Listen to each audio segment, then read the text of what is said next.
Sebentar Ge, Pak.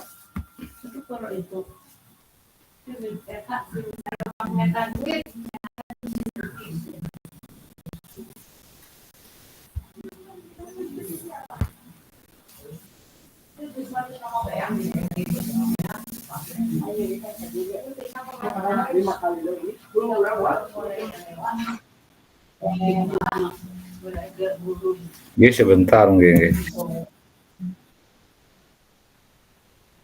Pantun dulu. Ini kayaknya harus karena ganti laptop nih Pak ini Pak. Kayaknya harus di-download tapi PDF nih. Dapat downloadnya pakai PDF. Gini. Oh, sebentar. Ya kita yang standar aja.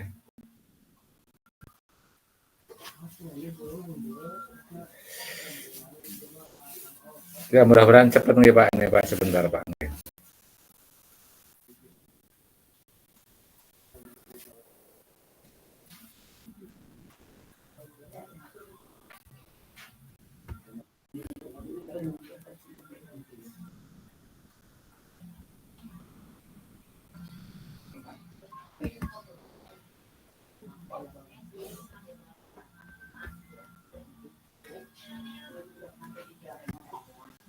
Maaf Ge, Bapak Ibu agak sedikit ini.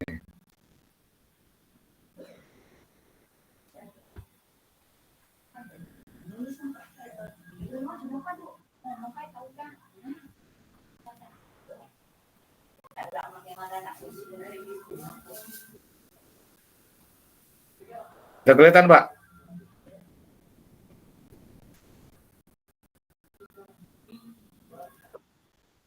Belum. Linda.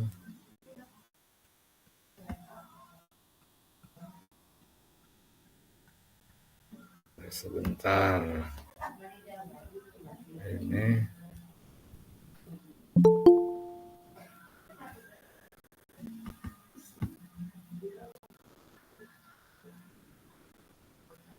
Nah.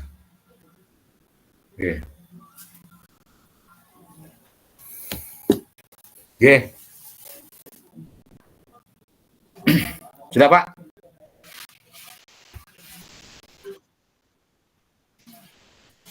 Oke. Sebelumnya, Assalamualaikum warahmatullahi wabarakatuh. Perkenalkan, nama saya Solihin ya. Saya mengajar di SMP Negeri 2 Salem, Kabupaten Brebes. Mapelnya informatika nih. Sama dengan Pak Mariono. Pada kesempatan ini akan menyampaikan pembelajaran sosial emosional atau disingkat dengan KSE. KSE. Mungkin yang pertama Bapak Ibu yang terhormat di seluruh wilayah Indonesia, ini ada pertanyaan pemantik sebelum kita masuk ke pembelajaran sosial dan emosional atau KSE. Yang pertama, sejauh mana Bapak Ibu mengenal pembelajaran sosial dan emosional atau KSE? Yang kedua, apa kaitannya pembelajaran sosial dan emosional dengan pembelajaran berdiferensiasi? Monggo mungkin Bapak Ibu bisa menuliskan di chat atau mungkin menjawab langsung dengan mengangkat tangan, nggih. Monggo Bapak Ibu. Ini ada pertanyaan pemantiknya dulu nggih. Nggih, monggo Bapak Ibu dipersilakan ini.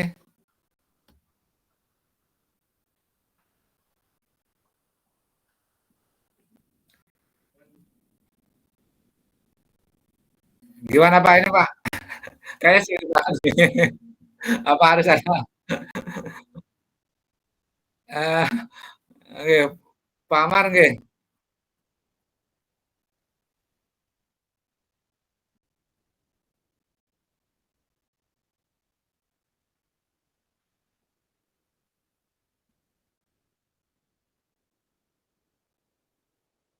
Nggih nggih nggih.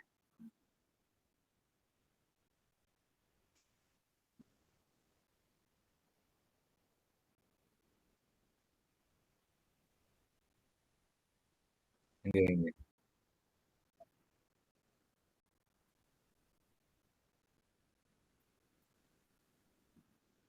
Nggih nggih.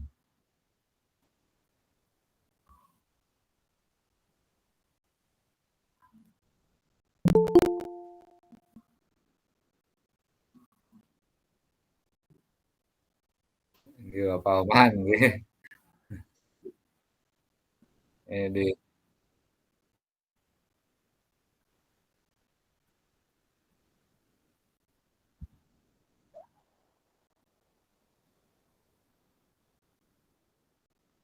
nggih nggih.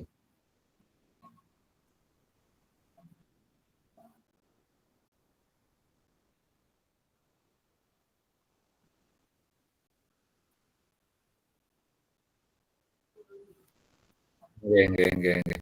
Luar biasa sekali, kasih tepuk tangan ini buat Pak Mar semuanya ini Pak, luar biasa sekali.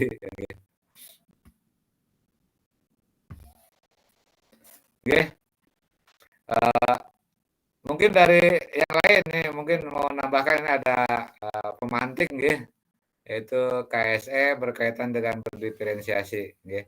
Itu luar luar biasa sekali, dari jawaban Pak Mar. Bapak Ibu yang lain monggo. Nggih, eee, nggih.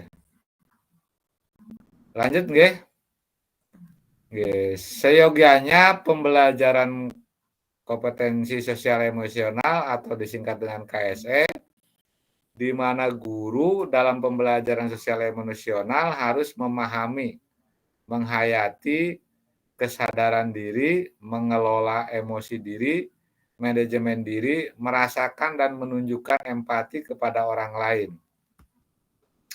Kesadaran sosial, mengembangkan, membangun hubungan yang positif, kompetensi berelasi, dan meneguhkan hati memilih keputusan sebagai solusi terbaik atau pengambilan keputusan yang bertanggung jawab.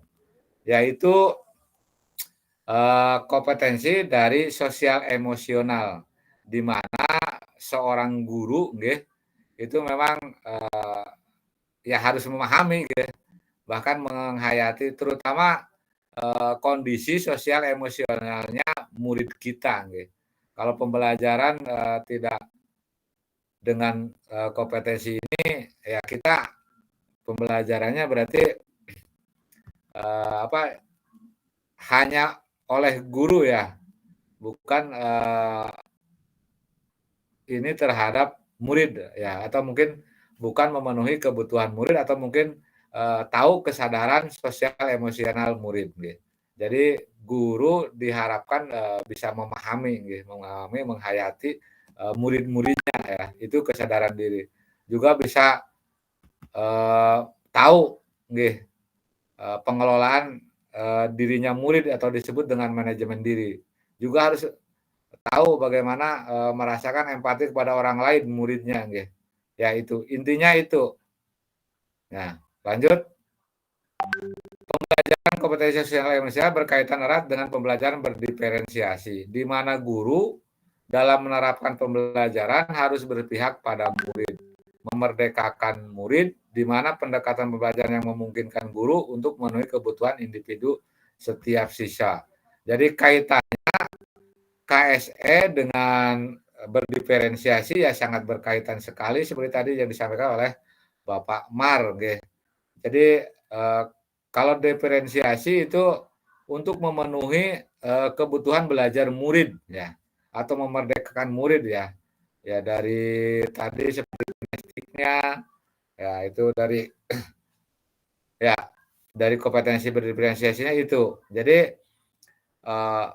guru diwajibkan ya bisa tahu tentang KSE murid juga tentang kebutuhan belajar murid. Itu kaitannya.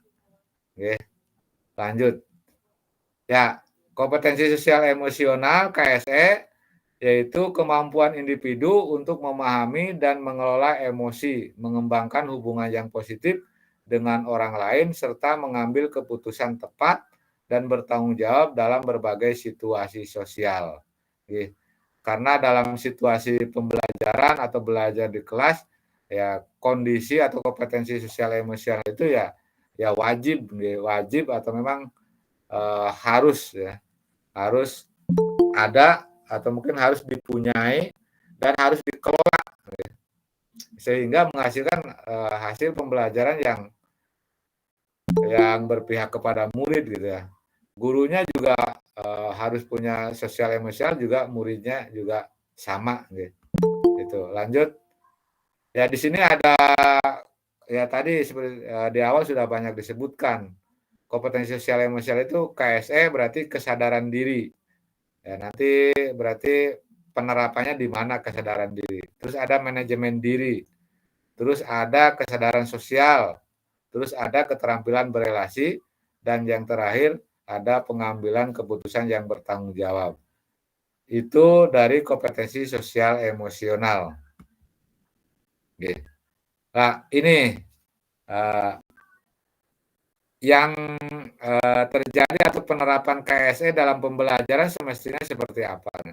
Pembelajaran KSE di mana guru yang berpihak pada murid menuntun belajar murid untuk memiliki kompetensi sosial emosional. Jadi guru harus menuntun ya sosial emosionalnya untuk murid atau kepada murid ya.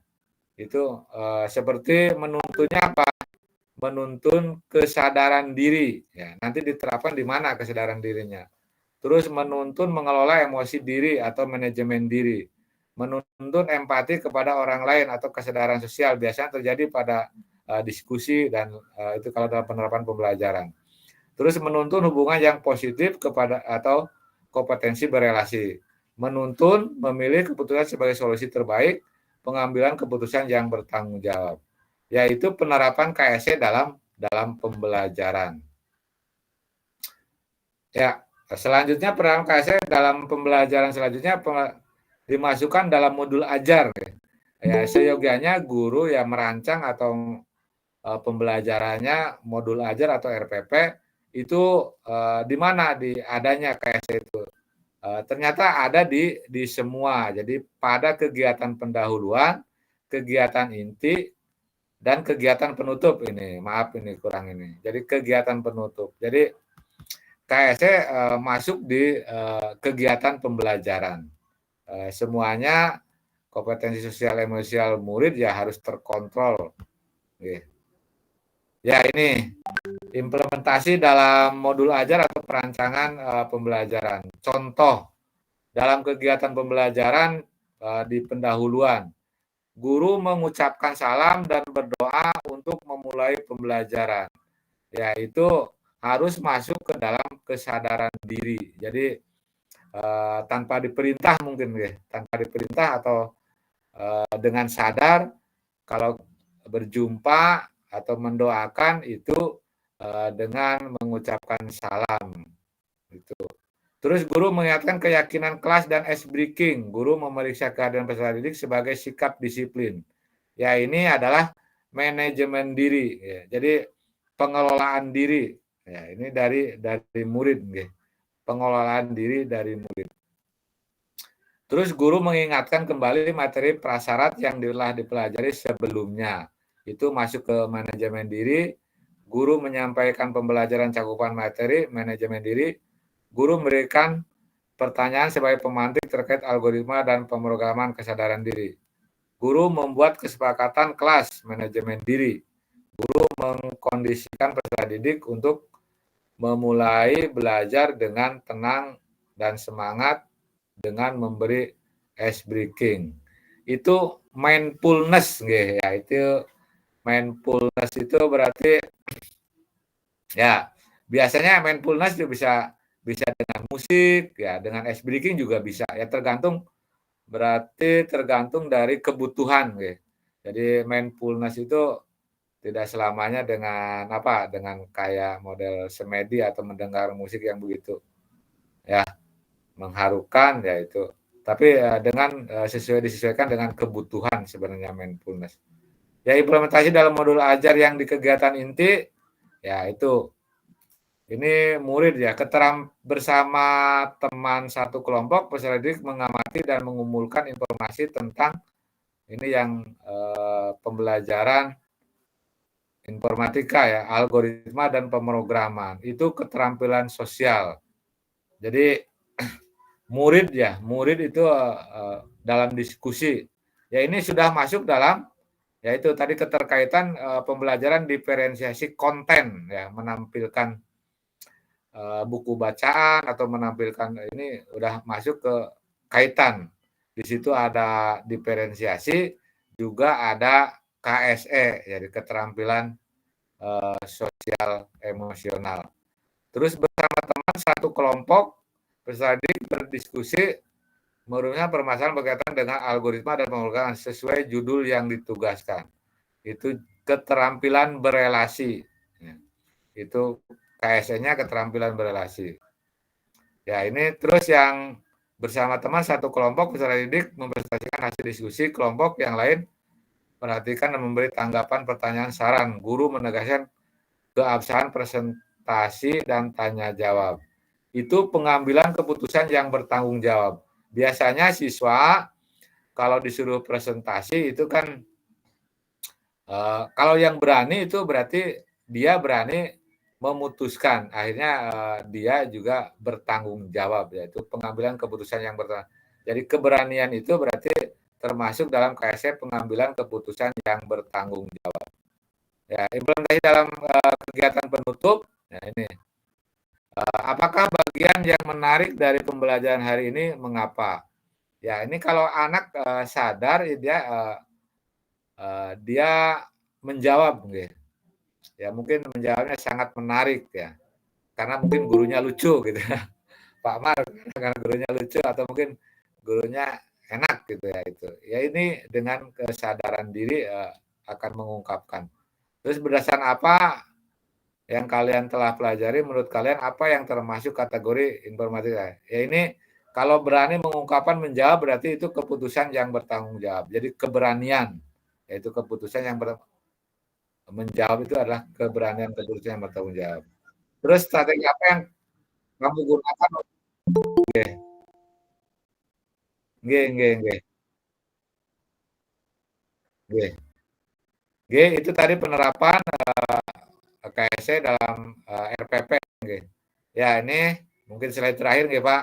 Guru harus menuntun murid dalam belajar, mempunyai nilai dan peran berpihak pada murid, memberikan murid mempunyai visi dengan prakarya perubahan, menciptakan pembelajaran yang aman dan nyaman, menciptakan budaya positif, nilai kebijakan yang membentuk karakter murid, berkompeten dalam pembelajaran berdifferensiasi, yaitu memilih metode pembelajaran sesuai dengan kebutuhan belajar murid, dan menerapkan pembelajaran KSE yang menumbuhkan kesadaran diri, pengelolaan diri, kesadaran sosial, kompetensi berelasi, dan membuat keputusan yang bertanggung jawab. Oke, mungkin terima kasih Bapak telah mendengarkan presentasi. Monggo dilanjut kalau ada pertanyaan, monggo. Oke. Oke.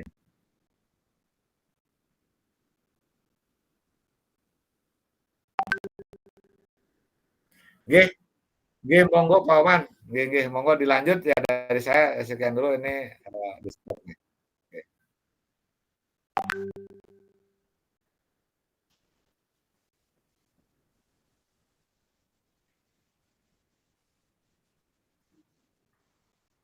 Pak, sebelumnya suara saya kedengaran tidak ya Bapak-bapak, Ibu-ibu? Terdengar, Iya, terdengar. Kedengaran, Pak.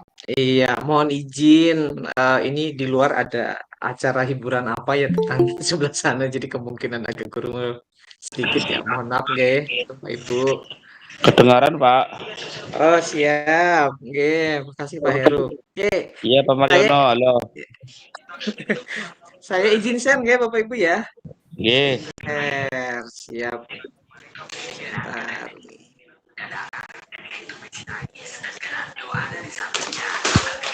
Sebentar. Hmm, saya screen semuanya aja supaya kelihatan.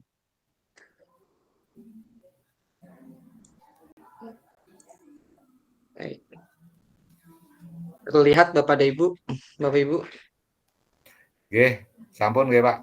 Nggih, Pak. Sampun, Pak. Oh, baik, alhamdulillah. Siap. Baik, sebelumnya mohon izin Bapak Ibu semuanya. Saya mulai ya. Assalamualaikum warahmatullahi wabarakatuh. Salam. Waalaikumsalam Waalaikumsalam. warahmatullahi wabarakatuh. Ya, terima kasih sebelumnya untuk Pak Mariono dan tim MGMP Informatika Brebes yang sudah memberikan kesempatan kepada saya. Kemarin ya pembicaraannya dengan Pak Mariono katanya Nggih, apa? tentu ya, Pak. Oman mau apa namanya Assalamualaikum. mengisi acara nggak? Oh ya, ya siap. Sharing-sharing aja lah. Tapi saya masih belajar kata saya. Tapi terima kasih lah Pak Mariono. Izin izin kenal, salam kenal Bapak dan Ibu.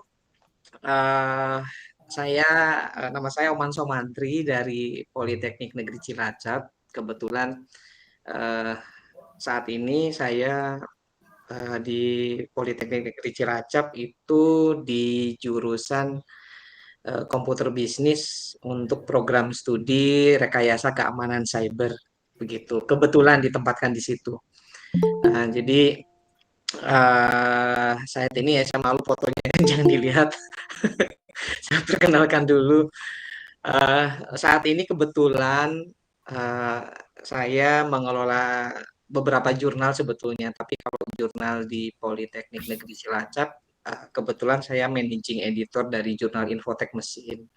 Nah, ini jurnalnya itu jurnal gado-gado sebetulnya. Ada informatika, teknik elektro, kemudian mesin, dan beberapa begitu. Ini jurnalnya jurnal warisan katanya.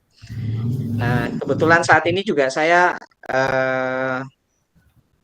dipercaya juga di Mendeley Advisor. Ini Mendeley Advisor ini salah satu tools untuk reference manager. Nanti saya ceritakan. Kemudian saya juga dipercaya dari Figure Ambassador. Ini salah satu aplikasi yang apa untuk penyimpanan data. Dan selain itu beberapa jurnal nasional saya reviewernya begitu. Dan ada beberapa internasional yang saya juga di situ. Tapi untuk bidangnya itu bidang komputer begitu. Jadi bukan bidang yang lain. Paling satu lagi bidangnya untuk pengabdian masyarakat masih bisa lah di situ. Ini beberapa identitas saya begitu ya Bapak dan Ibu. Saya akan bercerita dulu Bapak Ibu karena kemarin Pak Mariono menyampaikan sharing-sharing saja ya. Okay. Jadi kalau saya lihat di dalam permen di peraturan untuk guru itu ada semacam kewajiban untuk melakukan publikasi artikel ilmiah. Nah, ternyata kalau saya lihat, saya baca artikel ilmiah ini untuk guru itu dapat diterbitkan di tingkat lokal, kabupaten maupun tingkat nasional atau internasional begitu dengan poin tertentu gitu ya. Nah, ini sedikit berbeda dengan dosen gitu. Kalau dosen memang wajib diterbitkan di jurnal nasional, nasional dan internasional begitu. Nah, apabila Bapak dan Ibu nanti akan mempublikasikan artikel ilmiah begitu ya. Jadi dengan asumsi bahwa sekarang saya berasumsinya Bapak dan Ibu sudah mempunyai sebuah artikel ilmiah begitu ya. Apakah itu hasil riset penelitian di bidang keinformatikaan atau mungkin studi dari apa, kalau di guru ada ini ya, apa, tindakan kelas ya, penelitian tindakan kelas yang mengarah kepada media pembelajaran informatika atau lain sebagainya. Nah, itu saya asumsikan sudah ada. Nah, ini Bapak dan Ibu tinggal kalau ingin mengecek keabsahan sebuah jurnal dan ingin mengecek, oh, jurnal ini statusnya di mana. Nah, Bapak dan Ibu bisa mengecek jurnalnya di sini. Silakan bisa buka link sinta.kemdikbud.go.id. Di situ /jurnal. Nah, nanti silakan bisa di pencarian apakah jurnal informatika. Kalau saya ketikkan misalkan pencarian informatika, maka yang muncul informatika. Nah, di situ muncul ada beberapa peringkat Bapak dan Ibu. Lihat di sebelah kanan ya, ada peringkat 1, 2, 3, 4, 5, 6. Nah, peringkat yang terendah itu adalah 6. Jadi kebalikannya ya, kalau kita kan satu kecil ya, ternyata kalau di akreditasi jurnal di Indonesia saat ini, peringkat yang tertinggi itu adalah 1. Nah, untuk peringkat yang terendah itu 6.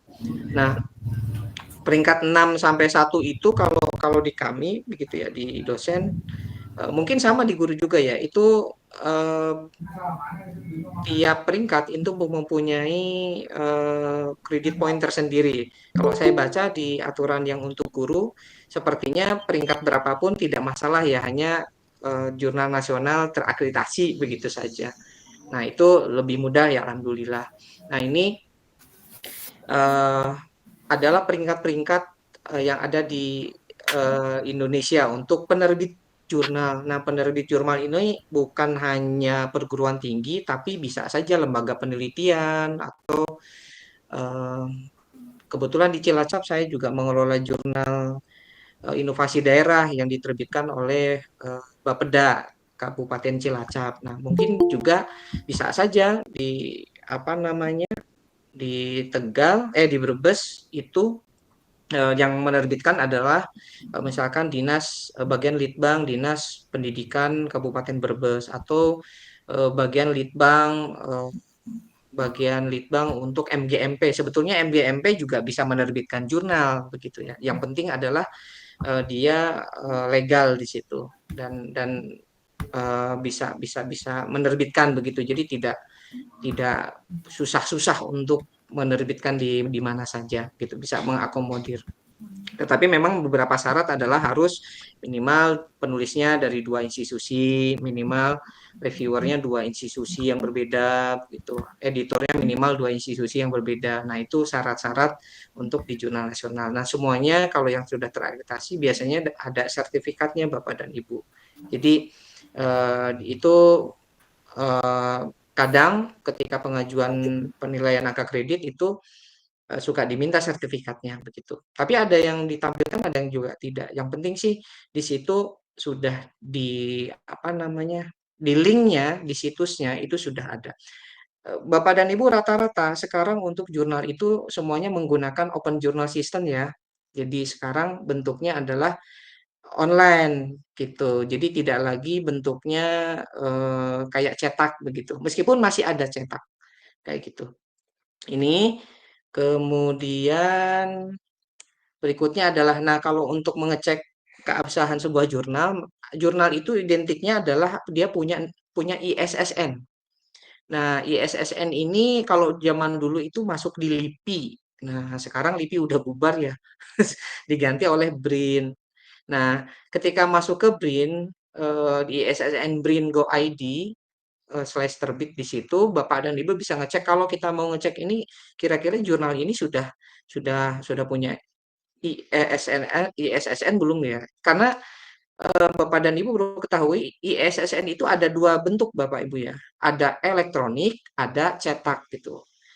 Nah, yang cetak yang mana ISSN? ISSN-nya cetak berarti yang untuk buku yang dicetak. Tapi kalau yang online itu biasanya yang sering Bapak Ibu mungkin barangkali mencari jurnal di OJS, di Open Journal System. Nah, ini di sebelah kiri Bapak dan Ibu contohnya saja untuk yang jurnal Politeknik di Cilacap gitu. Ini untuk online-nya ISSN biasanya identiknya 6 karakter ya Bapak Ibu. Nah, ISSN yang printnya mana? Print itu yang cetaknya mana? 1 yang 2087. Nah, kalau sudah dipastikan bahwa punya ISSN jurnal tersebut berarti dia sah, berarti dia legal. Nah, pertanyaannya kalau misalkan ada jurnal baru kemudian tidak ada ISSN-nya gitu. Ini terbitan pertama, ya nggak masalah kalau terbitan pertama. Biasanya kalau terbitan pertama dia suka mencari dulu artikel-artikel dari para autor. Nah, dari autor kemudian syaratnya itu adalah ketika akan mengajukan ISSN bagi penerbit ya, itu suka harus ada penulisnya terlebih dahulu artikelnya. Nah, itu biasanya dijadikan syarat. Tapi kalau sudah nomor 2, nomor 3 gitu ya, bervolume 1, volume 2, kemudian dia di situ tidak ada ISSN-nya, lebih baik hindari saja, saran saya. Saran saya hindari saja karena itu adalah jurnal-jurnal bodong gitu. Jurnal-jurnal hanya menerbitkan seperti itu. Dalam tanda kutip bodong ya. Karena tidak ada ISSN gitu. Meskipun jurnal lokal, jurnal kabupaten, seyogyanya seharusnya dia punya ISSN. Kalau tidak punya ISSN, ada kemungkinan uh, asli tapi palsu kayak gitu. Tapi bagi bagi orang yang lebih detail itu tidak akan diterima gitu ya. Tidak akan diterima apalagi untuk kenaikan pangkat jabatan. Begitu, ini untuk diketahui oleh, Bapak dan Ibu. Suara saya masih kedengaran ya Bapak Ibu? Siap, Menyimak Pak, menyimak Pak. Masih Pak siap. menyimak dengan seksama Pak. Wah, Alhamdulillah. siap, Aman siap. Pak. Aman. Baik. Nah, ini ISSN ya. Jadi patokannya kalau jurnal nggak ada, tidak ada ISSN, harus dipertanyakan. Nah, ini lebih baik saran saya hindari saja. Saran saya. Kemudian berikutnya. Nah, ini saya hanya tidak akan mengajari Bapak dan Ibu ya, Bapak Ibu sepertinya sudah memahami betul lah. Tinggal apa namanya? Mencoba untuk membuat saja jurnalnya begitu. Karena untuk membuat artikel ada dua istilah ya Bapak Ibu ya. Ada jurnal, ada artikel. Artikel itu adalah ya artikel yang ditulis. Berarti itu file yang kita tulis itu namanya artikel. Tapi satu lagi ada namanya jurnal. Nah, jurnal itu adalah tempat terbitnya artikel. Itu ada istilah gitu. Jadi kalau selama ini kita memang rata-rata oh, bikin apa? Oh, bikin jurnal. Nah, salah sebetulnya. Tapi kurang tepat gitu, bukan salah. Tapi yang tepat adalah saya sedang membuat artikel yang akan diterbitkan di jurnal. Jurnal mana? Oh, jurnal A, B, C, nama jurnalnya seperti itu. Siapa penerbitnya? Penerbitnya misalkan perguruan tinggi mana, atau lembaga penelitian mana, atau dinas mana begitu. Nah, itu biasanya seperti itu. Untuk isi artikel, biasanya Bapak Ibu, untuk menulis artikel itu ada sebuah singkatan begitu bagi teman-teman pengelola jurnal. Ada namanya IMRAD. Nah, IMRAD itu dia di situ hanya sistematika ketika akan membuat artikel. Dan ini semua hampir rata-rata semuanya mengadopsi ini para pengelola jurnal gitu. Jadi ada IMRAD singkatan Introduction, Material and Methods, kemudian Result, kemudian and Discussion. Ini ada pendahuluan, ada material dan methods, kemudian wajib ada alat penelitiannya apa, kemudian metode tahapannya seperti apa. Karena kalau introduction permasalahan dijelaskan, kemudian material dan metodenya tidak dijelaskan, maka akan disangsikan.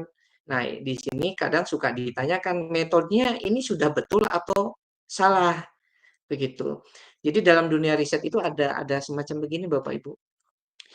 Kita itu ya ini dosen saya ya Pak Moryono juga paham ya Pak Romi Satrio ya mengatakan dosen saya gini, kita boleh apa namanya kita boleh salah dalam melakukan riset hasilnya, tapi kita tidak boleh salah dalam menggunakan data penelitian.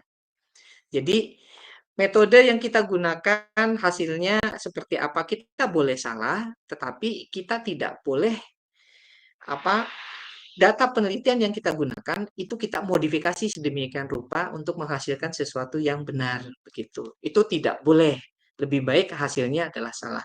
Nah, di metode inilah kadang ada sebuah istilah endingnya. Apakah ini ilmiah atau tidak ilmiah? Nah, itu bahasa bahasanya. Nah, ilmiah dan tidak ilmiah ini di mana dia posisinya? Biasanya dia suka ditanyakan di material dan metode. Kalau material dan metode lah ya. Metodenya misalkan metodenya adalah penelitian tindakan kelas untuk implementasi bahan ajar informatika mata pelajaran multimedia misalkan. Kita buat bahan ajar multimedia gitu. Kemudian kita terapkan. Ternyata metode yang kita gunakan itu kurang tepat. Nah, maka keilmiahannya tahapan-tahapan yang kita lakukan itu tidak tepat. Jadi bisa saja misalkan, oh hasilnya sudah dapat, tapi metodenya apa yang dilakukan untuk menarik data? Apakah kuesioner kah? Apakah langsung wawancara kah? Kalau tidak dilakukan metode tersebut, maka tidak ilmiah begitu. Nah, itu yang kadang sering ditanyakan di bagian reviewer seperti itu. Nah, kalau kemudian hasil dan discussion, biasanya kalau sudah hasil dijelaskan seperti apa hasil risetnya, kemudian bagaimana lebih bagusnya ada gambar, ada tabel, kalau kalau dimungkinkan ada sebuah data ditabelkan, kemudian digrafikan. Nah, itu lebih bagus daripada hanya bercerita saja. Kalau kalau saya lebih senang ya kalau misalkan termasuk metode orang senang menceritakan tahapan penelitian yang dilakukan adalah yang pertama wawancara, kemudian setelah wawancara melakukan kuesioner, setelah kuesioner dilakukan analisis. Ada yang jago statistik misalkan, oh menggunakan statistik dengan data deskriptif misalkan. Tapi kadang di situ hanya dideskripsikan hanya tulisan saja gitu ya. Kadang saya nggak suka kayak gitu. Kadang suka minta tolong autor sebaiknya apa yang Anda lakukan itu dibuatkan diagram bloknya gitu biasanya. Saya kadang suka minta buatkan dong biar diagram bloknya supaya setiap tahapan yang dilakukan itu ada gitu. Blok 1 kemudian tanda panah ke sini, blok 2 tanda panah. Jadi tahapannya itu lebih jelas. Nah, biasanya saya seperti itu suka minta. Di metode termasuk di result itu kalau hasilnya ada sebuah data yang ada di situ kadang suka dimintakan selain tabel ditabelkan itu suka juga diminta dibuatkan grafik yang bagus begitu. Dibuatnya biasanya dari Excel atau di mana. Nah, setelah data hasilnya ada, upayakan di dalam artikel itu ada discussion-nya. Discussion itu adalah biasanya kita bahas itu kelemahannya apa? Apa yang menjadi kelemahannya? Apa yang akan kita lakukan? Kemudian di kemudian hari apa yang bisa kita lakukan untuk memaksimalkan hasil yang sudah didapatkan? Terkadang kita kadang lupa begitu untuk menuliskan itu. Nah, ini terakhir kesimpulan lah ya. Nah, ini IMRAD ini sering digunakan oleh seluruh pengelola jurnal untuk di artikelnya begitu. Nah, ini mungkin bisa menjadi bahan sedikit wawasan untuk Bapak Ibu ketika nanti barangkali memang untuk membuat sebuah artikel yang terstruktur itu harus ada workshop tersendiri biasanya. Biasanya 2 atau 3 hari begitu ya, dengan asumsi bahwa hasil eksperimennya sudah ada begitu. Nah, itu bisa ditulis. Nah, ini untuk yang sebelah kanan biasanya itu adalah susunan dari sebuah artikel. Ada titel, ada judul, author, abstrak, ada keyword, biasanya kayak gitu. Ada introduction, itu di situ akan ditanyakan kenapa gitu. Dilakukan seperti itu. Kemudian biasanya di introduction juga suka diperlihatkan riset-riset sebelumnya begitu. Riset-riset misalkan kalau PTK sebelumnya siapa yang sudah melakukan, oh si A melakukan ini, hasilnya dapatnya ini. Si B sudah melakukan ini, oh hasilnya ini. Risetnya yang terkait dengan yang kita lakukan begitu. Nah, setelah itu baru kita kritisi, oh si A risetnya seperti ini, tapi dia mengalami sebuah apa namanya ada kekurangan yang dia lakukan. Kita kritisi, oh ini gitu. Si C juga, si B juga. Nah, barulah disinilah riset itu ada namanya riset gap. Riset gap itu adalah bedanya riset kita dengan riset dia apa gitu. Nah itu ini suka ditanya. Itu namanya kontribusi penelitian. Nah, kontribusi penelitian itu di interaction biasanya. Jadi bahasa kasarnya gini lah ya. Kontribusi penelitian itu adalah semacam kita itu meneliti terkait dengan PTK atau apapun ya di sekolah bedanya penelitian kita dengan yang orang lain sudah lakukan itu apa di bidang di bagian mananya gitu. Meskipun hampir sama. Nah, itu kontribusi gitu biasanya suka ditanya. Nah, itu kemudian metode, research dan discussion, kemudian referensi. Nah, referensi jangan lupa. Referensi jangan lupa, biasanya kita sulit untuk memasukkan referensi. Kenapa? Karena langsung jadi tanpa baca-baca buku dulu, tanpa baca-baca artikel ilmiah. Hati-hati ya Bapak dan Ibu, kalau Bapak dan Ibu nanti melakukan publikasi di tempat jurnal, usahakan referensinya itu 80% berasal dari jurnal ilmiah. Itu jangan dari buku, hindari Wikipedia, hindari blog. Kemudian pertanyaannya, kalau internet boleh nggak? Boleh. Misalkan sumbernya dari data Bapeda, sumbernya dari data Kemdikbud, data nasional. Nah, itu boleh karena websitenya memang sudah valid begitu. Boleh, itu daftar pustaka. Tapi upayakan itu kalau nanti menulis artikel ilmiah, 80% itu berasal dari artikel ilmiah gitu. Dan usahakan terbit 5 tahun ke belakang. Usahakan. Meskipun dalam aturan sih 10 tahun ke belakang. Jadi kalau sekarang 2024, kemudian Bapak dan Ibu citasi yang tahun 90, ya itu udah kadaluarsa, biasanya suka ditanyakan. Ini ganti gitu. Karena kebaruannya dianggap sudah agak lawas. Meskipun ada beberapa 1-2 misalkan teori mengenai ini kan adanya tahun sekian, oh boleh, tapi kan tidak banyak. Karena itu tadi ada 80% dari artikel ini. Itu sedikit pengetahuan. Kemudian kalau kita mau submit, nah ini mungkin Bapak Ibu yang bisa jadi rekomendasi ya. Ini hanya rekomendasi saja sih dari saya gitu ya. Bapak Ibu pastikan, nomor pertama, pastikan menulis artikel ilmiah itu sesuai dengan template yang sudah ditentukan, sesuai dengan jurnal yang dituju. Kenapa? Catatannya kenapa? Karena setiap jurnal yang kita tuju, kan jurnal kan beda-beda ya. Nah, itu biasanya template-nya ada agak sedikit berbeda. Tetapi sistematikanya itu hampir sama yang tadi keimrat yang tadi gitu Bapak Ibu. Tapi template-nya biasanya berbeda tiap jurnal. Jadi kalau Bapak Ibu misalkan ingin menerbitkan artikelnya ke jurnal A, ternyata Bapak Ibu menggunakan template si jurnal B yang sudah kita download gitu ya. Itu biasanya di jurnal online itu kita suka ada template yang bisa kita download bentuk Word biasanya.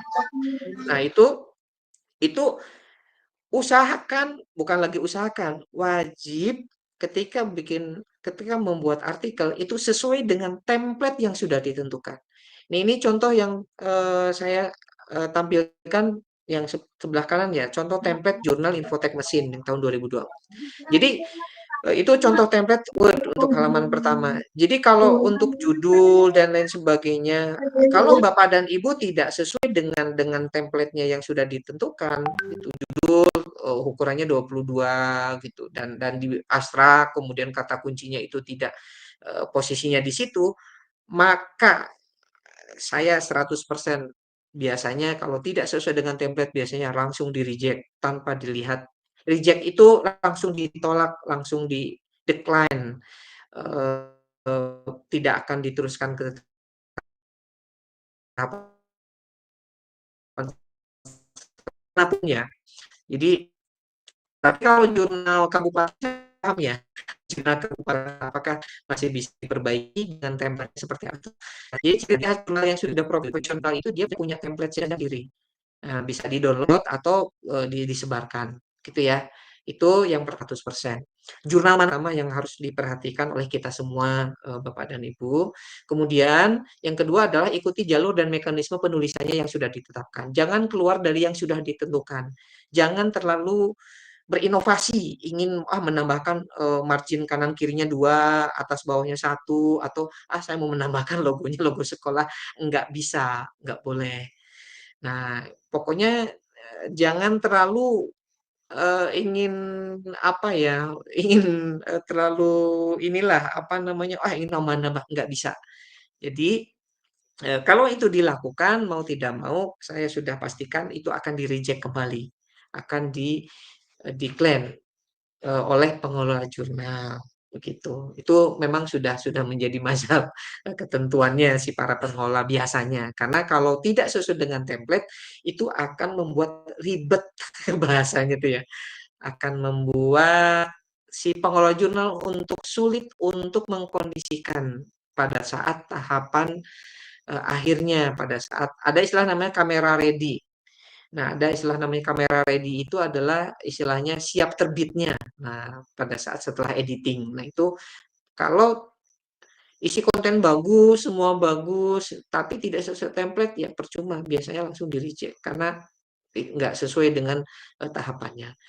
Kemudian yang ketiga adalah mohon pelajari sistematika penulisan dan isi konten dari artikel yang terbit sebelumnya pada jurnal tersebut. Jadi setelah kita sesuai dengan template, jangan pernah bosan untuk mendownload atau mempelajari artikel yang sudah terbit di jurnal tersebut sebelumnya begitu. Jadi kita memahami polanya. Oh, ternyata dia polanya seperti ini. Oh, ternyata isi artikelnya ini untuk yang sebelum-sebelumnya di jurnal tersebut isinya seperti ini rata-rata kayak gini. Oh ini, oh ya sudah, saya akan arahnya ke situ pola untuk membuat sebuah artikelnya kayak gitu.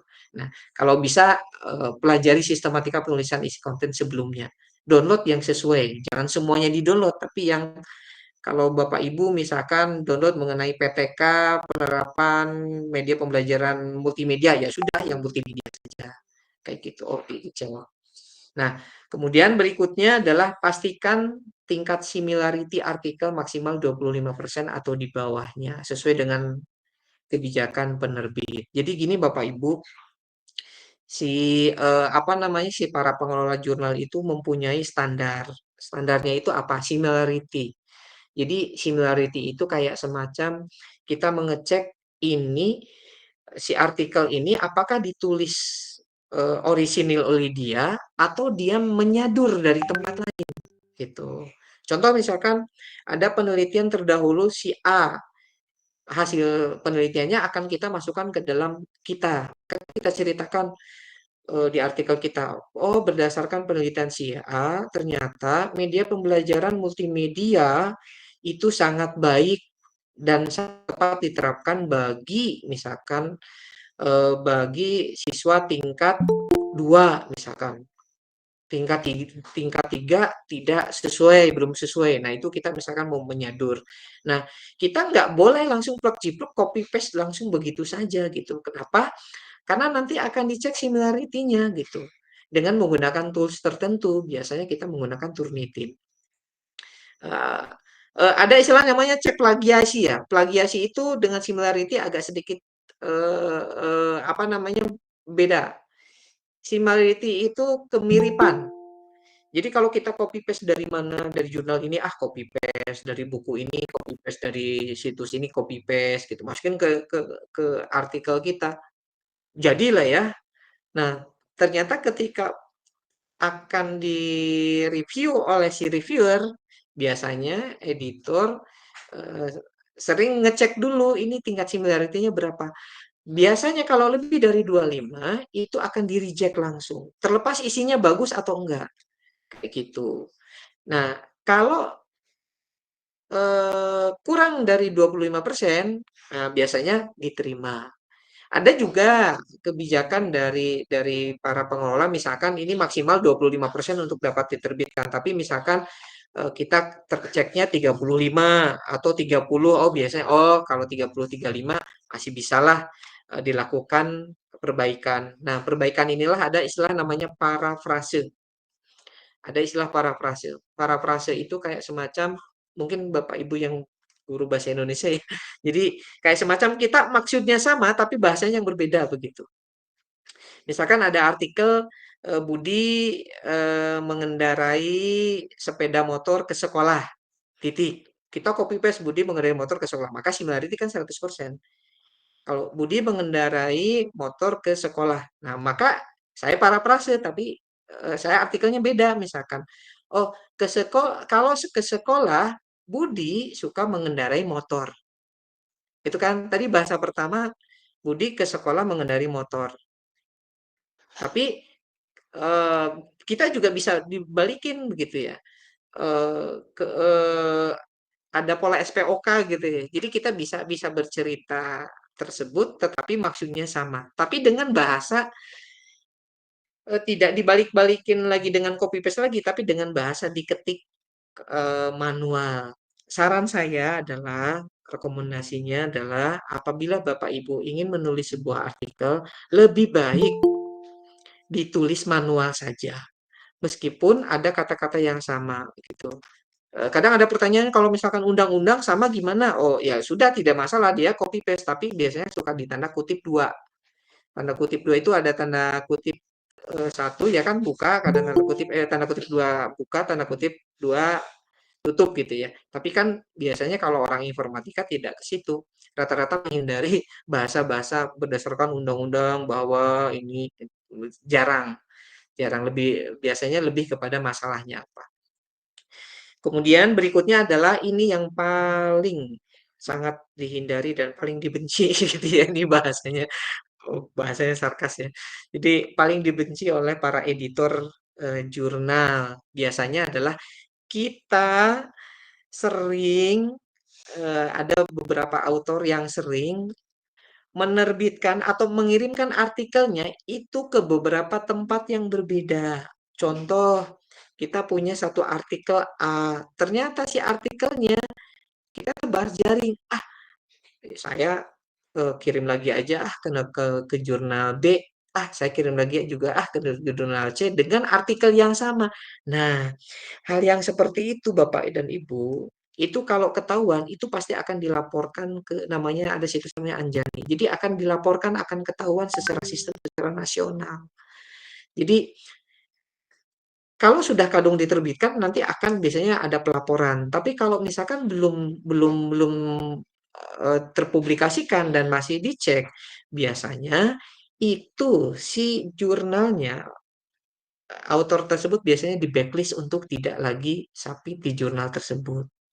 Jadi di pengelola jurnal gitu ya, biasanya mereka mengambil sebuah kode etik gitu ya, dan autor pun harus jadi di OJS-nya itu gitu ya, atau di ketentuannya itu suka ada penulis tidak boleh penulis hanya menerbitkan artikel tersebut di tempat tersebut gitu. Jadi tidak menerbitkan di tempat lain atau tidak mengirimkan. Nah ini eh, masuk ke dalam etika penulis, Bapak dan Ibu. Itu yang kenapa saya kasih tanda merah itu yang kadang kita sering tebar jaring. Padahal kalau sudah satu, ya sudah nunggu nanti apakah di-reject atau tidak. Misalkan udah agak lama kita mau mencabut lagi, ya boleh tinggal menghubungi si pengelola jurnalnya tersebut begitu. Tapi kan eh, biasanya kalau misalkan kita sudah masuk submit di tempat tersebut, kadang ada jurnal yang, oh ya silakan boleh-boleh saja, tapi ada yang penalti gitu biasanya. Biasanya kita harus bayar berapa, sekian dolar atau sekian puluh ribu atau sekian ratus ribu karena sudah diambil apa namanya si artikel tersebut. Nah ini udah selesai. Oke, nah ini terakhir hati-hati plagiasi Bapak Ibu. Ini plagiasi ini akan dicek tadi saya bilang stop plagiasi, jangan sampai Bapak Ibu terjebak di sini karena bagaimanapun eh, ini menjadi tugas Bapak dan Ibu gitu ya. Lebih baik ketika menyadur itu sadulah dengan baik sumbernya dari mana karena ini sih berarti 6% ya contohnya ya, maka tadi maksimalnya kan 25% gitu. Makin 0% ya bagus tapi jarang 0%. Jadi hati-hati stop plagiasi, lebih baik apa adanya. Sebaiknya yang pelajari Bapak dan Ibu. Saya rekomendasikan Bapak Ibu nanti mungkin Pak Mariono dan tim IMGMP teman-teman belajar workshop mengenai penggunaan Mendeley Pak Mariono. Itu sih rekomendasinya agar nanti tapi kalau misalkan sudah belajar Bapak dan Ibu untuk penulisan artikel ilmiah yaitu apa namanya alhamdulillah begitu. Jadi ada tools namanya reference manager ini untuk penulisan daftar pustaka dan citasi dan bisa digunakan untuk nanti Bapak dan Ibu menulis artikel ilmiah, itu rekomendasinya. Itu mungkin Bapak Ibu yang dapat saya sampaikan terkait dengan bagaimana nanti persiapan Bapak Ibu untuk menulis artikel, bagaimana untuk memilih jurnal yang baik, kemudian apa yang harus dilakukan dan apa yang tidak boleh dilakukan. Itu saya kira secara garis besar ya memang banyak yang harus kita masih pelajari. Itu demikian Pak Mariono dan Bapak dan Ibu yang dapat saya sampaikan. Barangkali ada yang mau ditanyakan. Terima kasih. Silakan Pak Mariono.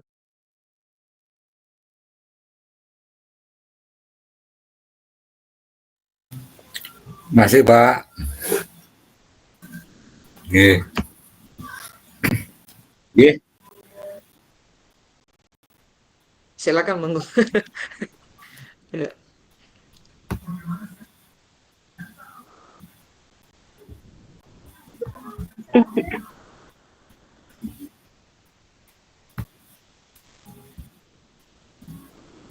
Izin bertanya, Pak. Halo? Halo, silakan Ibu. Langsung Ya. Bu Sri ya, Bu Sri. Silakan Iya, Bu Sri. terima kasih, Pak. Sebelumnya saya mohon maaf karena tadi masuknya telat. Tapi sebagian saya akhirnya paham mengenai artikel atau jurnal yang dipublikasi ya, Pak ya. Iya. Yang saya tanyakan ini yang pertama, bentuk atau jenis artikel atau jurnal yang sering langsung diterima itu yang mengenai apa? Biasanya, apakah ke pendidikan atau ke AI atau ke yang lebih umum lagi. Kemudian yang kedua, biar tidak terkena dianggap plagiasi, tadi kan saya hanya mendengar sebentar, hanya sebagian yang saya dengar selain menggunakan salah satu aplikasi, salah satunya Mendeley ya Pak. Iya Pak, salah satunya itu. Kemudian saya juga punya rencana pengen kirim artikel, tapi saya masih bingung nama-nama kayak apanya ya Pak ya, itu perantaranya namanya apa itu Pak untuk menerbitkan artikel atau jurnal yang kayaknya kok tidak begitu banyak saingan atau menunggu lama biar kebaca oleh editornya. Itu saja, terima kasih.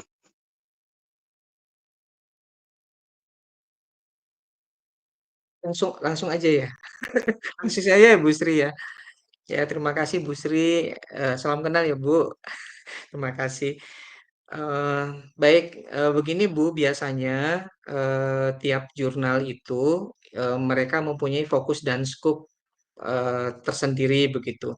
Sama seperti jurnal informatika. Nah, jurnal informatika atau komputer biasanya mereka mempunyai belum misalkan Ibu sistem informasi misalkan, tetapi di jurnal tersebut itu adalah jurnal hanya menerima untuk machine learning dan data science misalkan, maka sistem informasi tidak akan bisa masuk ke dalam fokus dan skop di jurnal tersebut begitu. Nah, terkait dengan manakah yang sering diterima, sebetulnya semuanya banyak diterima Bu, tetapi kita harus bisa memilih jurnal mana yang sesuai dengan fokus dan skop dari jurnal tersebut.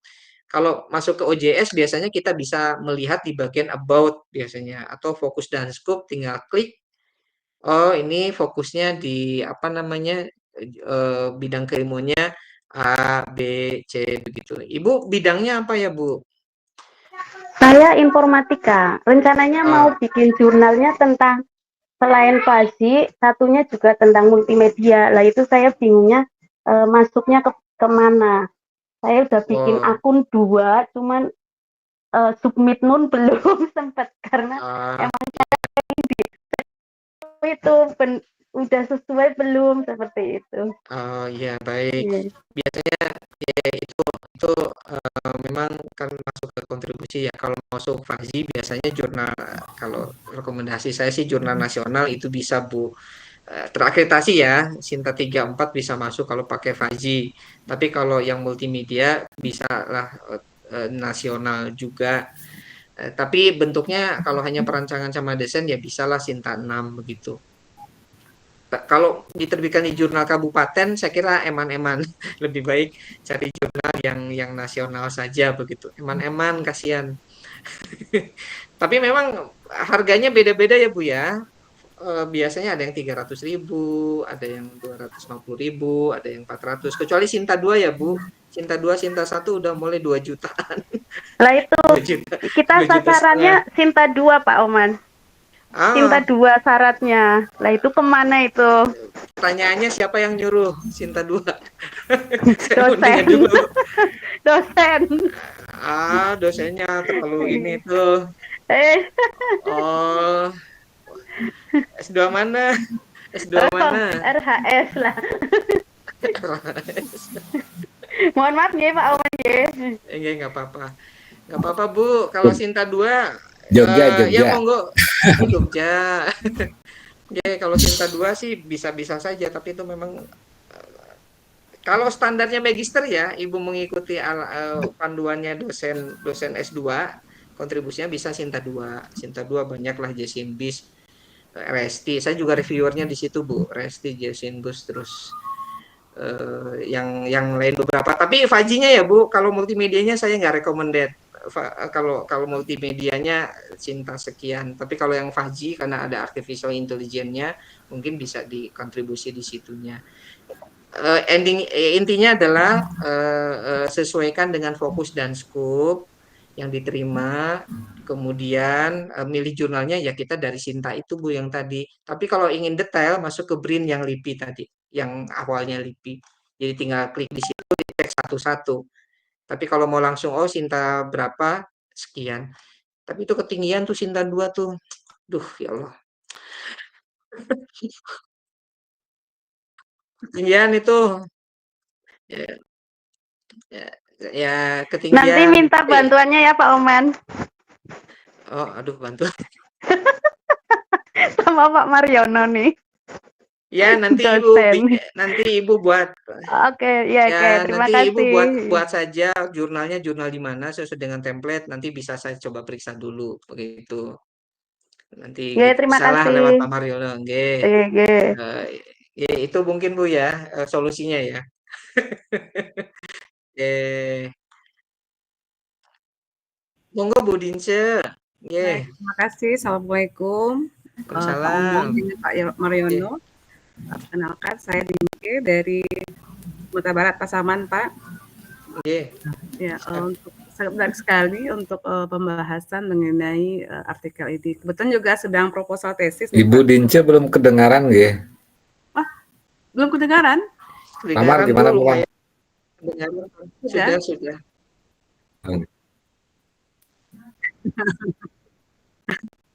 Jadi pertanyaan ini Pak Man, berkaitan dengan cek Turnitinnya itu Pak Oman gitu kan. Siap. Boleh diberikan rekomendasi aplikasi mana yang bagusnya kita gunakan untuk cek Turnitinnya. Kemudian yang kedua, pada saat kita memasukkan referensi untuk mendelay, ini bagian mendelay Pak Mariono ya, bukan? Belum. Bukan. Belum. Belum masuk. Belum ada. Oh gitu. Oke. Berarti satu aja dulu pertanyaannya. Kalau kaitan dengan mendelay, oke nanti aja dulu. Oke Pak Man, gitu aja dulu. Mohon rekomendasi untuk aplikasi plagiatnya. Terima kasih. Terima kasih Bu. Terima kasih Bu Bilince. Langsung ya. Mohon izin jawab. Untuk aplikasi itu sebetulnya Similarity itu nama aplikasinya, ada plagiarism checker, ada apa lagi ya? Itu teman saya tuh Robi Rohim tuh biasanya jualan plagiarism checker 2 juta. Tapi yang bagus memang Turnitin Bu.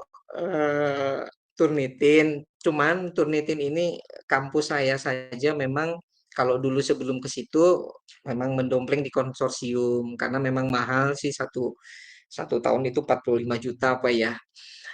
tapi dia harus dibagi-bagi beberapa akun kayak gitu. Lebih baik mungkin untuk ngecek sih, tetap saya sih rekomendasi Turnitin. Tapi kalau Ibu menggunakan Plagiarism Checker Bu atau di bawah Turnitin, nanti biasanya saya suka melakukan komparasi Bu. Jadi kalau misalkan plagiarism checker dan lain sebagainya ya, itu misalkan kedeteknya 25%, maka asumsi saya di Turnitin ditambah 10%-an gitu. Asumsi saya gitu. Meskipun nggak pasti ya, tapi saya suka menambahkan itu dan rata-rata ya nambah 10%-an di Turnitin. Eh, Caranya apa? Ya mungkin caranya kalau ibu belum punya Turnitin, mungkin bisa nitip ke teman yang sudah punya akun Turnitin mungkin ya Bu ya. Ibu, punten S2-nya di mana Bu? Oh ya, di UIN, Pak Oman. UIN, oke, iya. Kalau UIN mah udah punya. Kalau UIN sih sudah punya, saya yakin apa namanya itu yang terbaik untuk saat ini ya Bu ya. Turnitin sih tetap dipakai itu saja Bu. Kemudian untuk Mendeley ya tetap dipelajari saja si Mendeley-nya Bu, karena pengelola jurnal itu sudah tahu Bu. Ini eh, tipe tipe referensinya apa gitu. Jadi kalau ada yang tipe tipe tipe stylenya gitu ya, style daftar pustakanya ini, kemudian dia bilang, oh saya IEEE, saya APA, atau saya misalkan style apa gitu ya. Ternyata beda ya, biasanya suka dikonfirmasi ulang gitu. Ada kemungkinan dia dibuat manual tanpa menggunakan Mendeley. Tapi memang betul Mendeley harus tetap kita pelajari pelan-pelan. Bagi yang belum wajib bisa, karena itu memudahkan sekali. Selain Zenodo ya Bu ya, Mendeley selain Zenodo juga bisa. Tapi kalau Zenodo sedikit memorinya, kalau Mendeley agak banyak begitu ya, agak banyak yang bisa ditambahkan kayak gitu Bu. Itu Bu mungkin sarannya, tetap begitu. Itu Bu Dince. Terima kasih Pak Oman.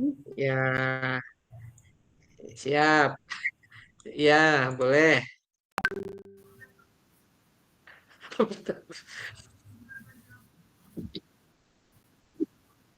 iya. Oh, silakan Pak Sarip.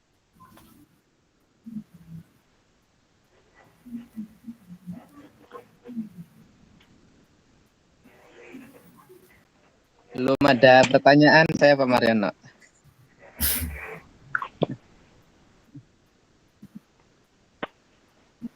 Ya, salam kenal Pak Oman.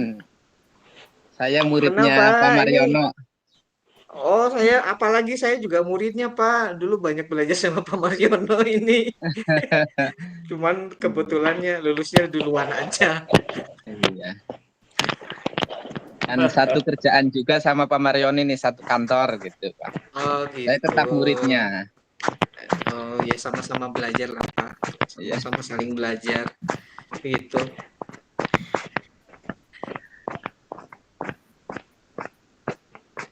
Oh iya, PPG, monggo Pak. Itu Pak, apa namanya? Assalamualaikum warahmatullahi wabarakatuh. Kenalkan, nama saya Heru Arfianto. Kebetulan saya anak asuhnya Pak Mariono di CGPN atau 11 Pak. Aduh, anak asuh ya. Ya Allah. Ya, Iya. siap.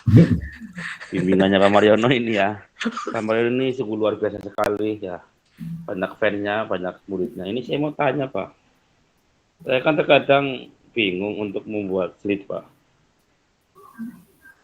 Slide yang misalkan ditumpang tindih itu bisa nggak ya Pak ya?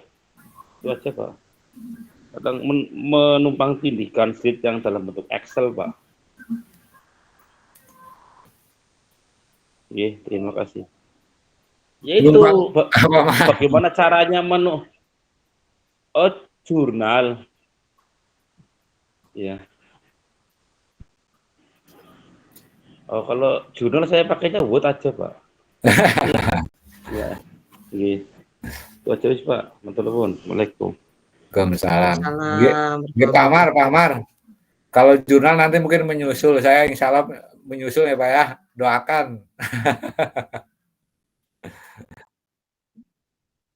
Nggih. Iya, paling betul.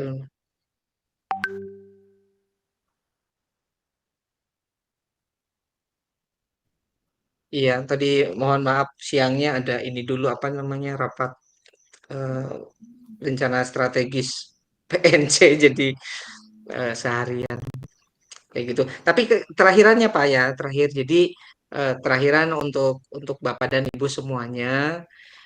Sekarang guru bukan karena sudah ada apa aturan untuk jabatan fungsional ya kelihatannya guru sekarang untuk kenaikan ke 3C ke 4A begitu ya itu memang harus kalau tidak salah ya mohon koreksi memang di situ ada kewajiban untuk artikel ilmiah jadi mau tidak mau kita harus belajar di situ kuncinya mungkin salah satunya adalah kolaborasi Bapak dan Ibu kolaborasi kuncinya jadi terkadang dalam menulis artikel ilmiah itu ada yang oh bisa di bagian nulisnya, ada yang di risetnya bisa, tapi menulisnya nggak bisa, cara menuangkan, apalagi saya sendiri orang teknik agak sedikit sulit itu memasukkan ke dalam tulisan, kadang agak sedikit berbeda. Jadi lebih baik menurut saya saling berkolaborasi untuk membuat artikel bisa saja 2 orang 3 orang penulis pertama sampai 3 jadi saling berkolaborasi untuk membantu di situ jadi itu cara yang paling sangat efektif menurut saya untuk bisa menuangkan jurnal daripada kita punya ide hasil risetnya ada tapi nggak bisa menuangkan ya sulit juga cari kolaborasi mana yang bisa nulis mana yang bisa menuangkan hasil risetnya dengan skup masing-masing ya karena kalau di guru kan tidak terlalu apa namanya tinggi harus ada kontribusi terlalu tinggi tidak saya kira itu dan pelajari tools-tools yang memang digunakan untuk nanti di penulisan artikel ilmiah itu terima kasih monggo Ada pertanyaan Pak. oh, Itu dari akhir. Bu Ratna Pak Mar. Ratna Sari Bu Dewi. Ratna. Monggo Bu. Ya Bu, silakan.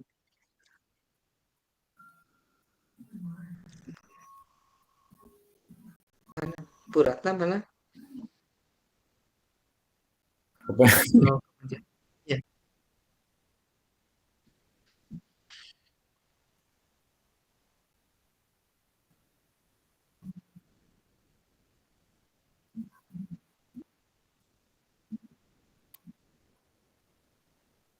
Nggih.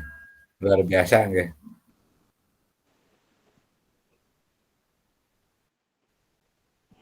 Duh, ya hanya Allah Subhanahu wa taala dan kementerian yang memahami lah Pak Mariono. Luar biasa Ini Pak Mariono itu. Nggih. ya pokoknya hebat Pak. Makannya juga Sampai hebat sore. Pak. Jadi terus di ini Pak dikasih semangat. Gimana Pak Mariono caranya? Oh, Pak Mariono katanya. Ya, Oh, hebat. ya Alhamdulillah para intinya Allah Pak Mariono. ya Pak Pak Mariono Oman. hebat lah gitu. Tapi ya apapun itu ya menurut saya sih tetap harus ya masih belajar lah Bapak Ibu Pak Solihin. Solihin juga Iya. ini saya pernah lihat bukunya ya. Pak Solihin pernah nerbitin buku nggak Pak? Saya Buku kira saya pernah apa ya Pak? namanya Bapak Solihin ya. Bapak Solihin yang lain. Banyak kalau Pak Sol itu banyak Pak menerbitkan Iya banyak. iya ya. Tapi Iya. yang lain-lainnya Pak. Nggih. Oh iya, tidak asing soalnya Pak, namanya Pak Nggih. Solihin gitu. Saya pernah lihat buku. Nggih. Itu mungkin Bapak dan Ibu, tapi kalau nanti ada terkait dengan apa mau misalkan ingin direview terlebih dahulu ini layak dan tidak layak, meskipun saya juga masih belajar ya, monggo nanti bisa ngecek dulu gitu, atau mengecek turnitin ya, ya orang MGMP Brebes ya bisalah sedikit nanti saya akan cek kayak gitu barangkali melalui Pak Mariono kayak gitu. Itu nggih, terima kasih monggo Nggih. Pak Mariono.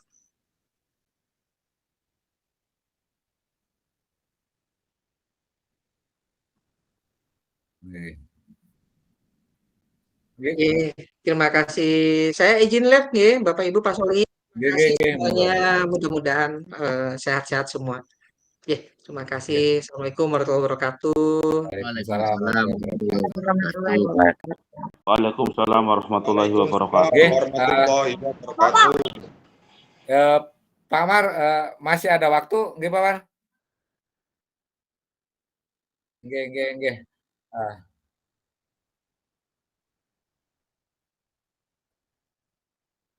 nggih nggih, monggo Pak Amar dilanjut sama Pak Amar nggih.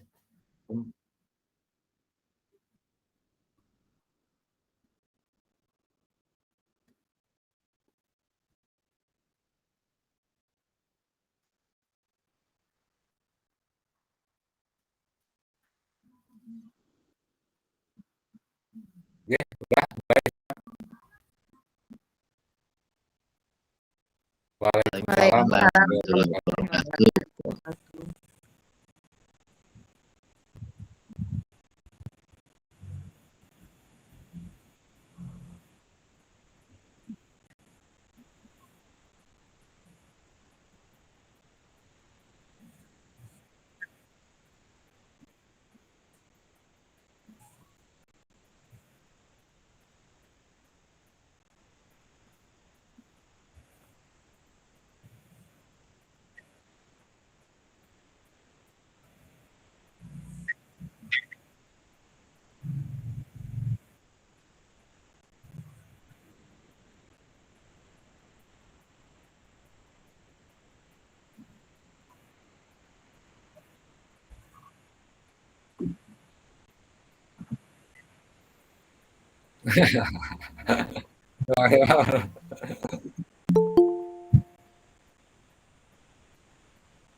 Apa ganti aja.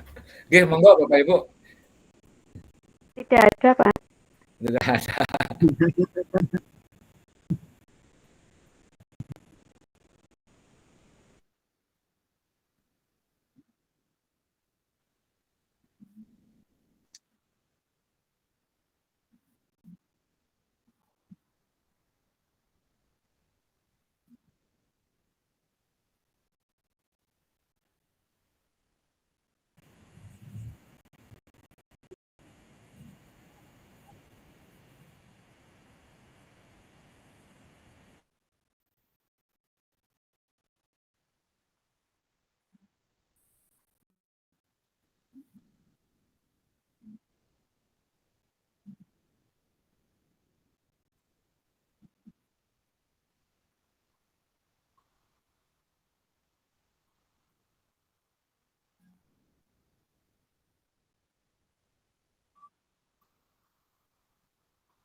Luar biasa sekali. Kasih aplaus ini Pak Mar. Nggih. Nggih. Nggih, monggo Bapak Ibu yang ini ke narasumber kita ini narasumber nasional nggih Pak Mar udah apa malang melintang ya. Nggih. Nggih dari Bu Sri nih teman kita. Bu Sri monggo. Losari nggih. Oh, Bu Sri. Sri Gustriani. Sri Gustriani. Ini Pak Hani juga nih, terima kasih hadir nih Pak Hani ini. Ini teman ini CGP Angkatan 10 ini Pak Hani. Ya, nggih, nggih, nggih. Monggo Pak Hani, kita bertanya nggih. Monggo. Terima kasih atas waktu yang telah diberikan oleh moderator yaitu Pak Solihin dan mohon bantuannya Pak Mariono atas ketidaktahuan saya, kekurangpahaman saya tentang pembelajaran berdiferensiasi Pak. Terkhusus mata pelajaran saya sendiri yaitu olahraga. Saya dapat link dari Pak Solihin, ikut aja. Ikut aja. Dari Pak Adnan dari Pak Fasil ya. Terus pertanyaan saya gini Pak, berhubung saya konsep gerak yang notabene nanti kalaupun ada salah kaprah itu menjadikan gerak fundamentalnya itu berbeda Pak. Terbukti dengan adanya program CGP, namun BPKP mengalihkan ada program lain yang khusus olahraga. Namun saya coba cermati di program yang diklat PKBP Joka itu hanya konsep sistem sport education ya. Nah itu hanya administratif berbagai siswa agar mau bergerak merdeka. Nah, yang saya tanyakan tentang berdiferensiasi, saya sendiri masih takut untuk melakukan diferensiasi secara hasil, Pak. Karena konsep gerakan harus benar-benar, kalaupun salah, gerakannya salah, oh ya itu bagus, misalkan kayak gitu. Konsepnya kan nanti terjadi cedera atau salah gerak atau bagaimana, itu bagaimana Pak menyiasat? Iya, monggo Pak Mar. Itu pertanyaan saya. Terima kasih Pak. Iya, terima kasih Pak Hani. Iya Pak.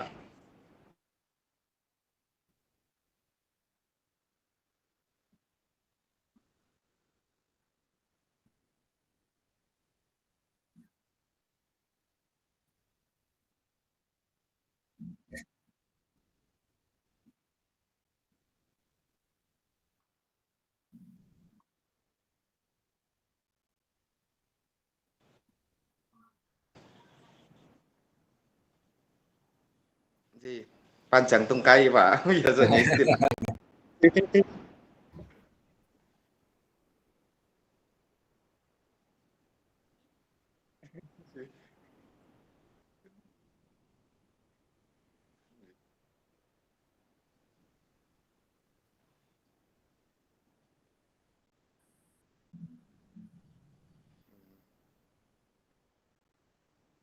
Nggih. Nggih.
Nggih Pak. Nggih. Oh, nggih Pak. Mungkin ini Pak ya yang dimaksud dengan Pak Hani itu mungkin kesalahan gerak nggih Pak. Jadi kan kalau dari olahraga berarti ada gerak khusus. Kalau nanti dibeda-bedakan geraknya nanti akan terjadi perbedaan hasil nggih, Pak? Nggih. Nggih, nggih. Apakah nanti intinya bermuara ke sini Pak Mariono, mohon maaf. Apakah boleh pembelajaran berdiferensiasi itu khusus pembelajaran saya karena bergantung pada keselamatan untuk menyiasatinya itu diferensiasi secara hasil itu disamakan saja, berarti mohon maaf tidak ada, tinggal hanya diferensiasi yang proses dan diferensiasi konten kata niku Pak.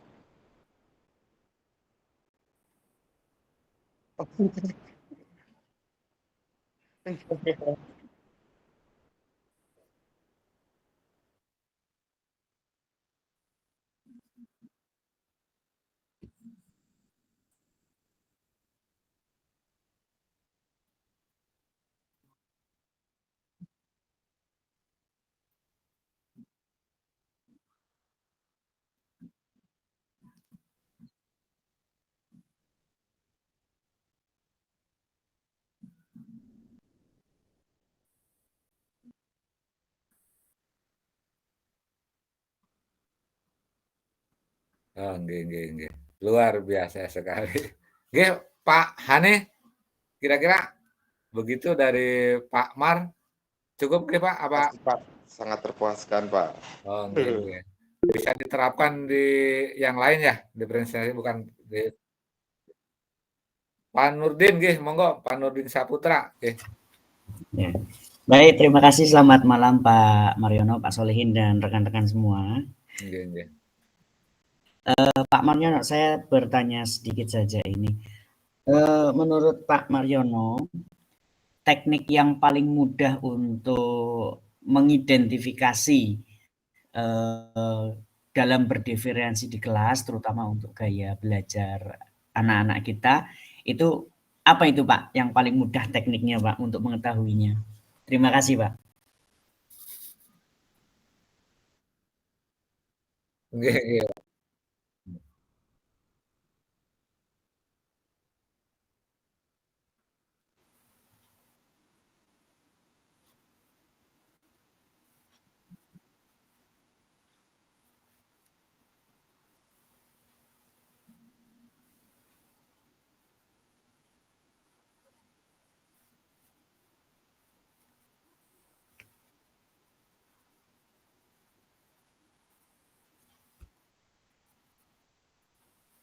Mhm.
Iya, iya.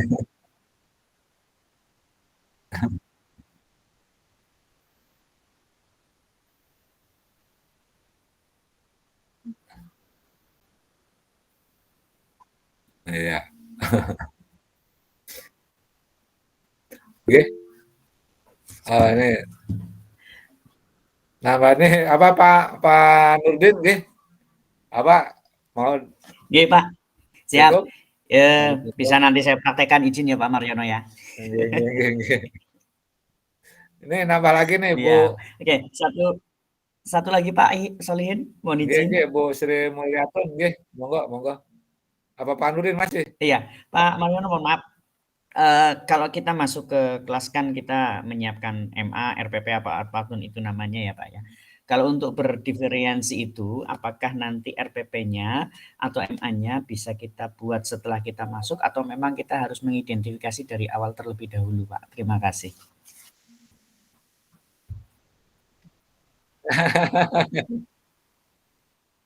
Ya, rencana. Betul.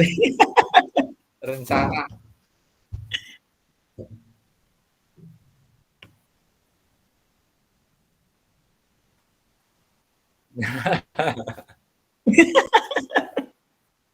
Nggih, nggih, nggih. Iya Pak, betul. Referensinya itu Pak, betul.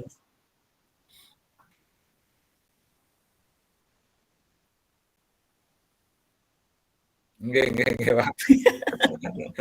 Sepakat, Pak, sepakat, Pak. Sepakat ya.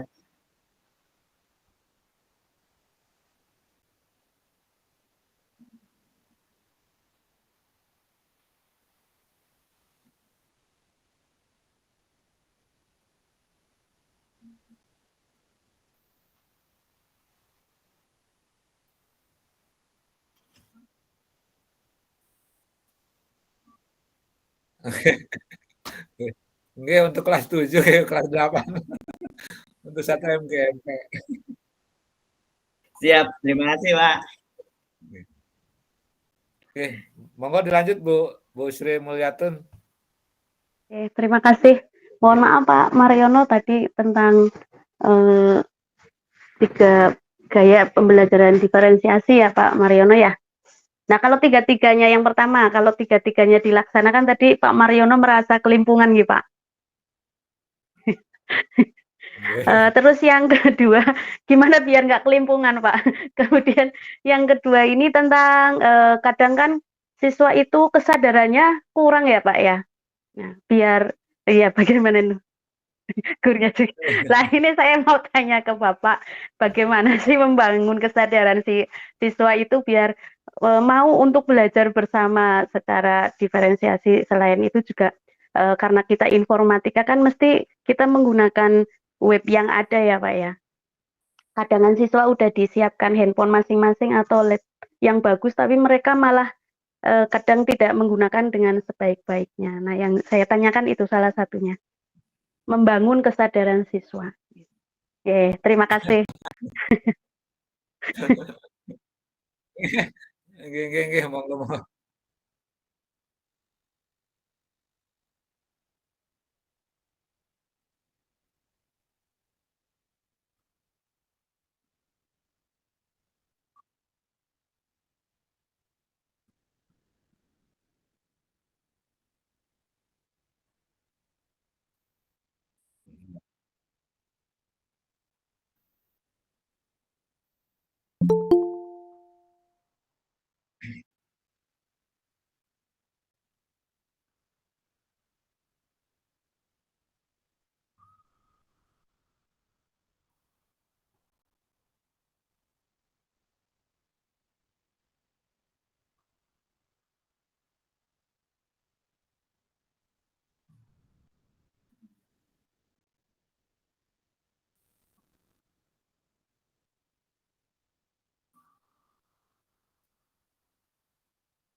Nggih.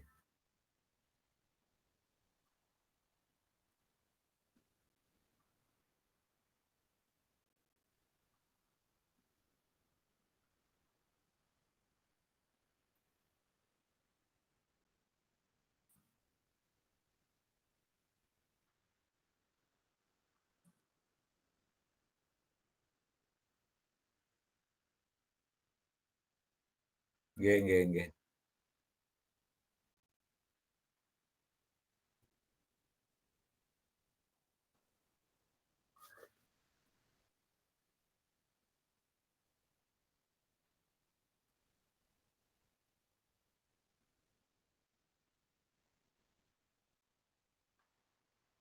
Nggih nggih nggih.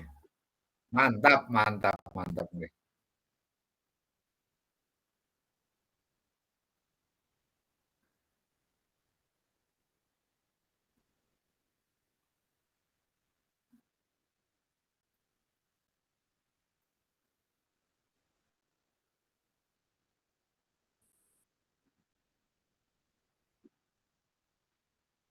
Nggih nggih, Pak. Kecuali di Salem, Pak, kecuali di Salem, Pak.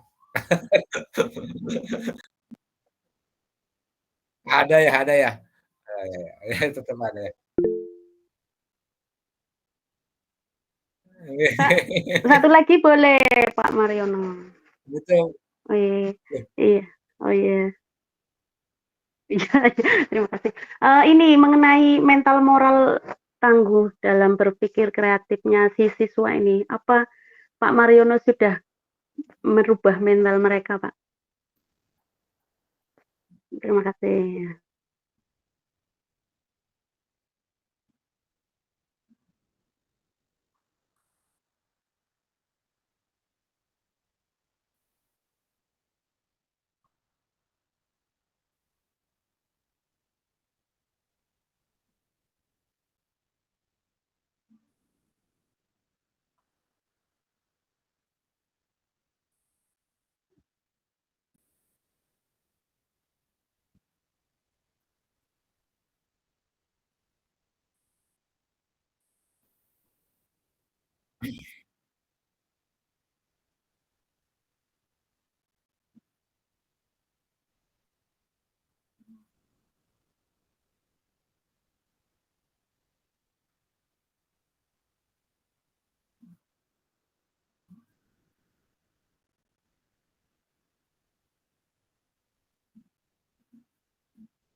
siap, berpikir komunikasi. Ih, Nggih terima nggih kasih nggih. Pak Mariono sangat membantu saya. Nggih nggih. Nggih, monggo Pak Syarif nggih. Terima kasih untuk Pak Mariono ini penjelasannya sangat luar biasa memang beliau Lugas nih, panutan Pak. ini. Pak Man Lugas, lugas nih. tepat, luar biasa lah pokoknya. Saya sering di mindfulness pas sama beliau. Waduh. Sadar nggih, sadar. Iya, jadi akhirnya sadar. Begini Pak Mariono, pertanyaan saya begini. Setiap metode pembelajaran kan itu tentunya ada kekurangan dan kelebihannya. Dan mengenai diferensiasi ini, kekurangan dan kelebihan secara spesifiknya apa menurut Pak Mariono? Terima kasih.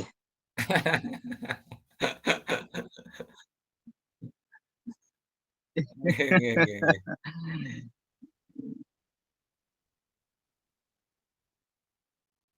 Ya, siap.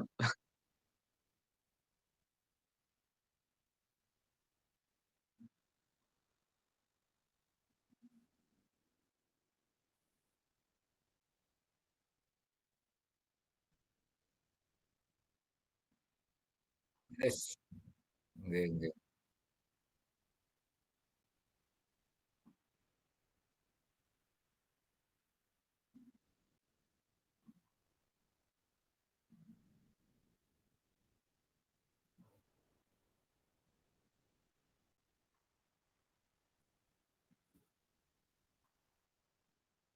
Visual.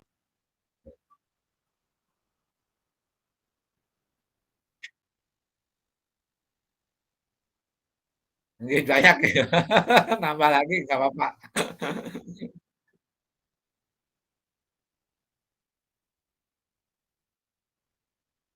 Nggih nggih nggih.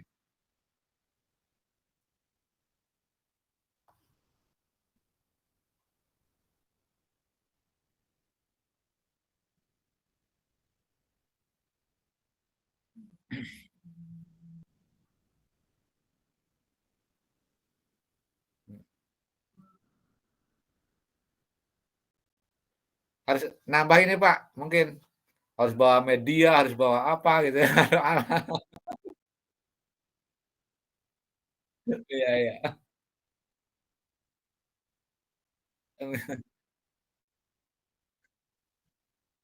Iya. Tapi keren ini, Pak Mariono keren kalau mau dibantu nggak mau itu. Mau dibantu bawain itu speaker nggak mau, luar biasa memang kemandiriannya itu loh. Iya.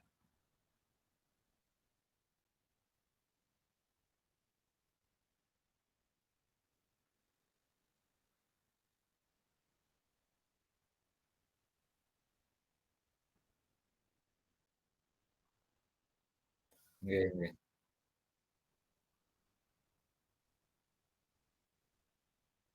Nggak nyobain kelebihan ke ruangannya.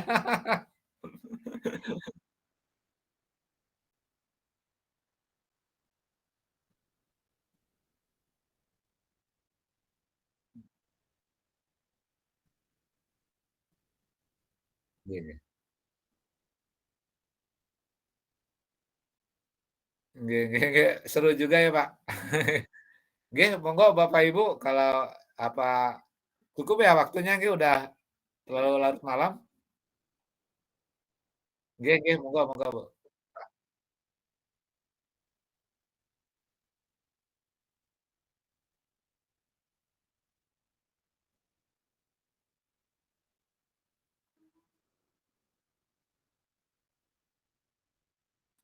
Waalaikumsalam Waalaikumsalam warahmatullahi wabarakatuh. Terima kasih Pak Mariono, Pak Solihin. Nggih nggih.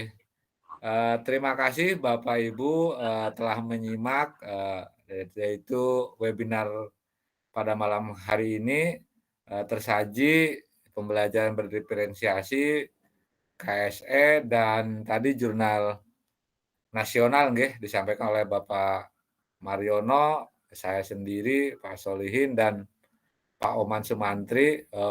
Beliau-beliau itu, luar biasa sekali nggih.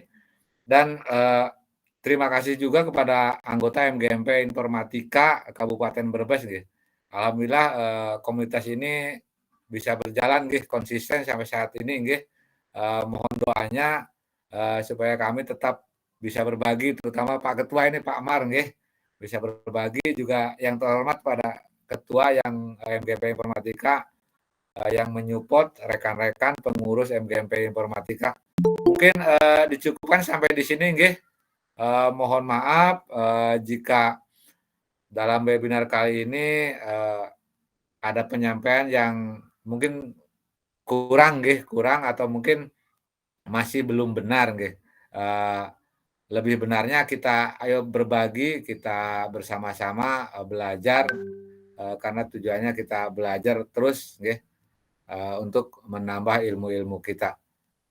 Mungkin itu saja, kita tutup webinar kali ini dengan bacaan hamdalah bersama-sama. Mungkin diingatkan juga, ini yang belum, mengisi form daftar hadir, monggo itu ada di chat. Nggih. Oh, nggih nggih. Amin amin amin. Nggih, monggo dari saya sekian dulu di, eee, wassalamualaikum warahmatullahi wabarakatuh, ditutup dengan Pak Syarif nggih, doa. Dipersilakan Pak Syarif. Nggih.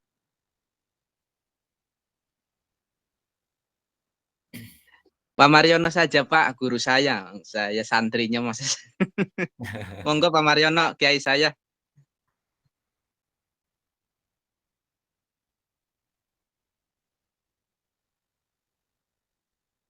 Alhamdulillahirabbil alamin. Nggih. Mohon izin teman-teman nggih. Selamat malam. Malam, terima kasih banyak ilmunya. Nggih. Tutup aja, Pak. Nggih.